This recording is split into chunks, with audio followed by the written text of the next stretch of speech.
vedare tinokuchingamidzai zvekare kune chimwe chirongwa pano paZim Facebook Secrets and Confessions. Tadzoka zvekare nemamwe mamessages. Regedzai tibva tapinda mumamessages edu atadzoka takakubatirai zvakangoma zveveduwe. Hanzi makadii zvenyu Mukomana, ndinokumbirawo kuti munge muchindiposterawo nyaya yangu makavikawo chitupa changu. Inini Mukomana, yangu nyaya yakamira sekudai so. Inini ndakachitawo on my big sister and ndakamuchita neher husband. Saka handizivi kuti zvinhu izvi ndodii, ndongosiyana nazvo here kana kuti ndovaudza sisi, because ndinoti kana pose pandinovatarisa ndinobva ndanzwa mwoyo wangu uchirwadza kuti sisi vangu ndakavatadzira, ende ivo bankuru vakanditi iwewe kana ukataura then it means kuti unenge wava kufanira kuti unge uchiuya obva wazoita mukadzi wangu. Inini mukoma handisati ndaroorwa zvangu, ende ivo vakanditi nyaya iyi inofanira kungoramba iri a secret, because at that time tainge tichingobvisana stress. Sisi vangu vakamboita imwe nguva yekuti vaiva munhu ainge asingatongeki, vasingagariki naye, vaingoti kana vakangonetsana naivo bankuru vaibva vatongotora bhegi ravo vobva vatodzoka kumba. Saka ivo bankuru vaizoti kana vakauya paipai, inini ndini ndaibva ndazobuda panze ndobva ndagara navo mumotikari tobva tatanga kuita nyaya ndichingovabvisa stress. Saka ndaingovabvisa stress zviya zvekungoti baby ivo vakabva vazozvitora very serious. Saka mukuzonobvisana stress mukoma, pane rimwe night apo pavakazongonditi ngandeindokutengera something kumashops. Saka takati tava kubva kumashops ndokubva vazongondibata ruoko rwangu. Vakati vandibata ruoko rwangu, hamene zvandakangonzwa so mukoma, ndokubva ndatongotanga kutongovahagawo, then ndokubva tatanga kutodanana. Mukomana takadanana zvekuti ndega ndakazotokanzela relationship yacho. Ndava kuona kuti panapa ndinokwanisa kupamwa umwe mwana apa ndainge ndakamitiswa futi previously nemurume wemunhu. Saka ndakabva ndati kuna bamunini, please ngatichisiyanayi nazvo zvinhu izvi. Then ivo vakabva vazoti it is fine. Ivowo sisi at that time vainge vava munhu ainge ava kunzwisisa, ndokubva vatanga saka at that time patakazosiyana ivowo sisi vakabva vaita sekunge munhu ainge ava kunzwisisa, nanhasi uno vatova a changed person. Hameno so zvakangoitika kwavari for a short period of time. Vaingoita kunge munhu ane mamhepo, munhu ane mweya yainge isingadi kuti ange achigara mumarriage make. Nhasi uno sisi vangu kunyange zvikanzi ndiye munhu uyo akamboshungurudza murume wake, you won't even believe it kuti ndo munhu akamboshungurudza murume wake. Saka sisi nanhasi vachigere zvavo nabankuru, but ndinoti pose pandinovaona sisi nabankuru mwoyo wangu unobva wangorwadza. So hameno zvazvingori so kana wakamborara nemurume unenge uchingofila kuti iye dai akazova wako, but I understand kuti hazviiti kuti ivo bankuru vange vachizova wangu. Saka ndingakorekta sei mamistakes awa andakaita nabankuru? Ndongosiyana nazvo here zvinhu izvi zvongoramba zviriko in the past. Ivo bankuru vakati kwandiri, kunyange ukazoroorwa chingoziva kuti niwewe unenge uri mukadzi wangu. Kana ukazoona murume wako ava kuita sekunge anokuhurira, iwewe don't revenge him, just come to me, I will heal your heart. Ivo vakati kana kuri kunzi ivo sisi kana vakavahurira navo ndo zvavachazongoita izvozvo, vanenge vachingoya kwandiri. Saka I am so confused nezvandakaita izvi nabankuru. Sometimes I just wish to run away, ndobva ndaenda zvangu kune imwe nyika iri very far away. Please assist me.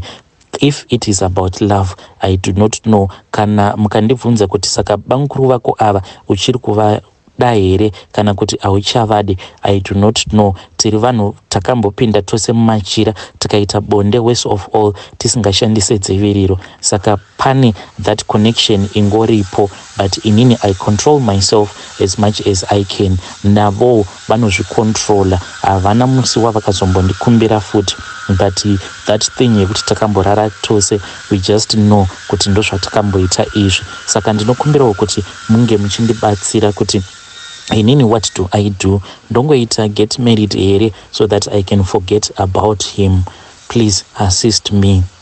Vedari ndo message iyo yandakatumidzirwa nemwanasikana uyu hanzi ndakararawo nemurume wasisi vangu, saka zvinondirwadza zvandakaita. Handizivi kuti sisi ndovaudza here kana kuti ndongoita get married so that ndiite get over banguru.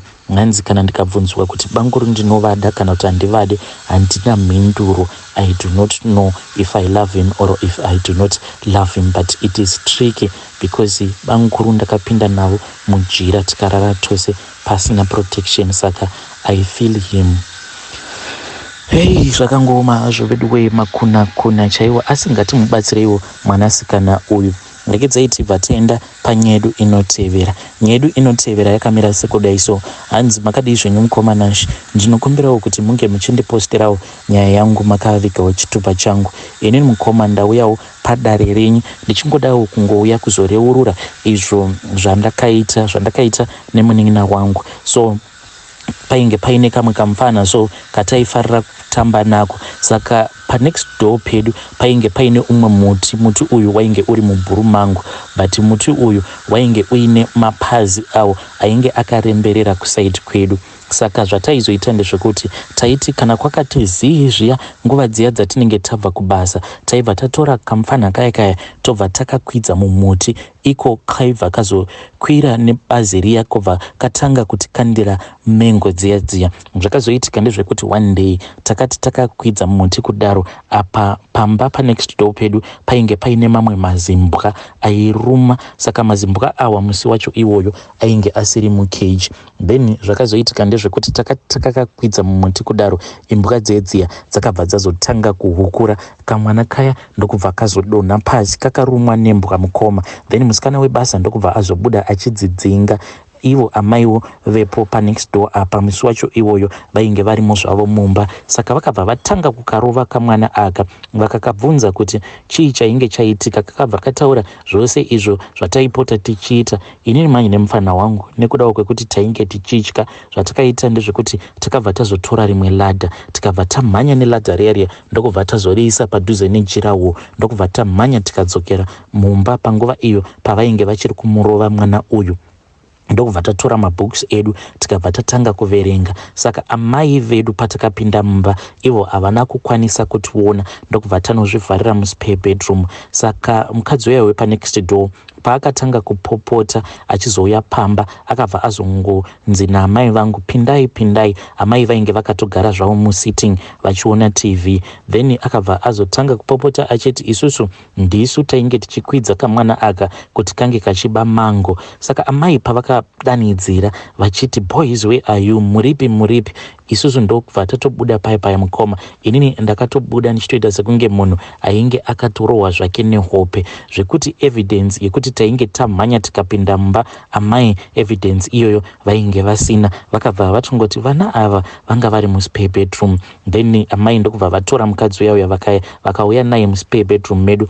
Vakabva vatoona kuti tainge titori busy nemabooks edu, saka takazoti tabuda panze. Inini ndini manje ndikabva ndati uyu zvaanowanzokuita ndezvekuti anopota achitora rimwe ladha radhedhi, kana aritora anobva azoenda obva aita zvekurizendamitsa pajurawo, obva atanga kunanavira mengo idzo dzaanenge achikwanisa kutora. Hauna kuritora here iwe ladha? Iko kaya kainge kachingoti ladha ndina kutora ladha ini. Ndokubva tazotenderera manje navo amai vaya takati tichinoona ladha riya Mukomanashe, kana ivo vakabva vaona kuti isusu tainge tisitombori wrong zvachose, but at that time isusu takatongozviudza kuti tahwina hatina kubatwa kuti ndo zvataiita.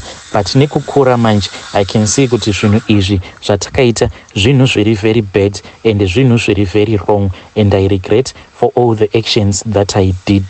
Vedare ndo message iyo yandakatumidzirwa ichibva kuna mukoma vedu. Kana uine confession yako yauinayo, please do not hesitate to come to my inbox. Regedzaiti vataenda panyedu inotevera. Nyedu inotevera yakamira sekudai so. Hanzi makadii zvenyu Mukomanashi, ndinokumbirawo kuti munge muchindiposterawo nyaya yangu, asi kana mava kundiposterawo nyaya yangu please ndapota zamai kuti munge muchivigawo chitupa changu. Inini Mukoma murume wangu wandigere naye, even though takawanana zvedu muchechi, but pane mishonga iyo yandakazonzi ndinge ndichimushandisira navatete vangu. Zvakaitika ndezvekudai so Mukoma. inini mukomana uyu ainge achidanana nefriend yangu, but iye akabva azondinyenga hameno zvaainge angori. So one day akandisvitsa tsamba akati tsamba iyi ndaifanira kuti ndinge ndichizoenda nayo kune best friend yangu. Saka ndakabva ndazovhura tsamba yaiya, zvainge zviripo zvainge zvakanyorwa mutsamba imomo zvose zvavainge vachiita in bed. Panguva yacho iyoyo kwainge kusina mafoni kana chichi, saka taita zvekushandisa tsamba. Ndakavhura tsamba yaiya ende at that time ndainge ndisati ndatomboziva kuti chii chinonzi kiss kana kuziva chinonzi murume. Saka zvose zvandakaverenga mukoma zvakangondiita kuti ndingofila boso. Saka later on ndakabva ndazoenda kumba kwavo. Saka kuti ndinge ndichicommunicata naye ndaita zvekukanda dombo. Saka dombo iri ndairikanda ndakaema kusaidi uko kwainge kuine rumu yake. Iye aingoti kana akanzwa dombo then aibva abuda panze kana kungoridza kamwe kamuridzo. So ndakakwira pajuraho ravo. Saka akabva azobuda ndokubva tagara zvedu pasi tikatanga kudhiskasa. Ndikamuti ndiudze iwewe kuti izvi zvose zvawakanyora izvi shuwa munozviita? Iye akabva anditi yes, ndo zvatinogara tichiita. Ndikati ko zvinombofila sei? Ndopaya paakabva ati ndikuda kukunzwisa kuti zvinofila sei. Saka takazoti taronga kuti musi wakati ndichauya kumba kwenyu but uri usiku, obva wandinzwisa kuti kiss inofila sei. Ndakabva ndazoenda kumba kwavo ende ndakati ndichienda kumba kwavo ivo tete vangu vainge vari munzira vachiuya kumba kwedu. Saka vakabva vazondiona manje ndainge ndakamira naye mukomana uyu tichitokisana zvedu. Ndopa vakabva vauya paya vakabva vatirova mambama ndokubva ndazodzokera kumba navo vatete. Saka vatete vakabva vandibvunza kuti ndiye mukomana wako here uyu? Ndikabva ndavanyepera vatete kuti ainge ari mukomana wangu, izvo ainge ari mukomana wefriend yangu. Ndaitya kuti kana ndikavaudza kuti ainge ari mukomana wefriend yangu vaizonditi ndiri huri. Saka vatete vakazoti ivo next time pavanouya kana kuti inini ndikazouya kumba kwavo pane zvavainge vachida kuzondipa. Saka chakazondirwadza mukoma ndechekuti mukomana uyu akazotanga kundiavoida totally mushure mekunge andibata andikisa. Ndainge ndava kuti kana ndikangoenda kumba kwavo obva andiavoida. Akabva ati iye ainge ava kusada kuti ndinge ndichiita post girl wake, ende izvi akaita zvekuudza friend yangu akati inini handichadi kuti iwewe unge uchituma friend yako. Ndakabva ndarwadziwa mukoma. Ndopa ndakabva ndazoenda kumba kwavatete. Ndakaenda kumba kwavatete ndokubva ndatanga kuchema ndikati mukomana wangu haachandidi vatete. Saka vatete ndoita sei because mukomana uyu ndinomuda. Ndainge ndava kumuda mukomanashe. Apa most of their pictures ndini ndaigara navo, zviya zvataita zvekudhara zvekuchengetedza mafoto album. Saka ndainge ndiine photo album ravo. Ndaigara ndichingoritarisa photo album iroro ndichingoti uyu anofanira kuva murume wangu in the future. Saka vatete vakabva vati unawo maphotos avo here? Ndikabva ndati ndinaro photo album. Ndokubva ndazoya nephoto album reria. Saka ndopa vakabva vazoona kuti friend yangu nayewo ainge atorimo mapictures iwawo awo ainge achitorwa nemukomana wake. Ndikabva ndati vatete mapictures awa ndakatobva mukutosangana nawo izvezvizvi by mistake. Ndokubva ndaba photo album iri. Kuti vangu vakabva varwadziwa nazvo vakabva vati mukomana uyu ndava kuda kuti iye ange achikuroora. Ende vatete vangu munhu ainamata zvekare vainge vachipinda at that same assembly uko kwatainge tichinamata inini mukomana nebest friend yangu nevabereki vedu vose vainge vachipinda pasame assembly ipapo. Vatete vakangondibatisa so kamwe kanyanga, enda nditombozive kuti kanyanga aka kanyanga kemhuka yakaita sei because kainge kakangoreba kuita like kachigunwe kangu. Ndokubva vati baya pamaphotos apa, baya munhu wacho wauri kuti ndiye ari kukutorera mukomana wako. Ndokubva ndabaya friend yangu. Mukomana ashi friend yangu uyu achinofa zvavaiita ndezvekuti vaitora towel, kana vatora towel vaibva vazoisa maice blocks because musoro wake iye ainzwa musoro wake uchiita kupisa. Kuchipatara vakamuti iye ainge aine meningitis but ndo zvakamuuraya izvozvo. Saka akazoti achinofa kudai then mukomana ndobva azongoramba achingotaura neni. Saka mukuzonokamfota ndo pakabva pazotanga kupfuta moto kuzosvika tichizotanga kudanana kurara tose. Ndokubva ndazobatira pamoviri. Ndichinobatira pamoviri isusu takabva taita zvinhu zvedu nekukasika tichiitira kuti vanhu vekuchechi vasazozviziva kuti tainge tatotanga kuita musikanzwa akabva angoenda kumasofa, inini ndokubva ndazodanwa.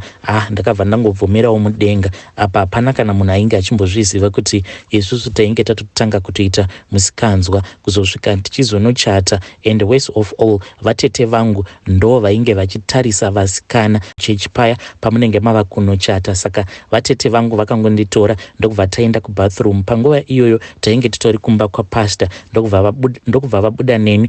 Apa dumbu rangu mukoma rainge ratoomarara, zviya zvekutorakidza kuti mune chinhu chirimo. But vatete vakangondidzvanya vakangoti, uri kuona musikanzwa yako, uri kuiona kamusikanzwa yako. Ndokubva vangonditswinya nzeve.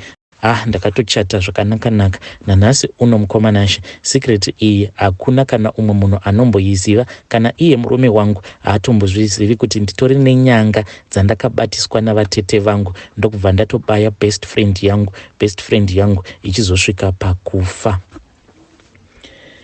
Hei vedari, ndo message iyo yandakatumidzirwa. Message iyi ndakaitumidzirwa ichibva kuna vanzvadzi vedu. Hanzi ndakabaya best friend yangu nenyanga, iyo yandakatambidzwa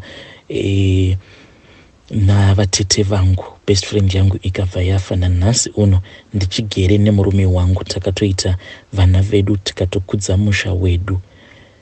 Zvakangoma hazvo vedu we. Please ngatizamei kuti tinge tichitaura navo mucomment section. Hey.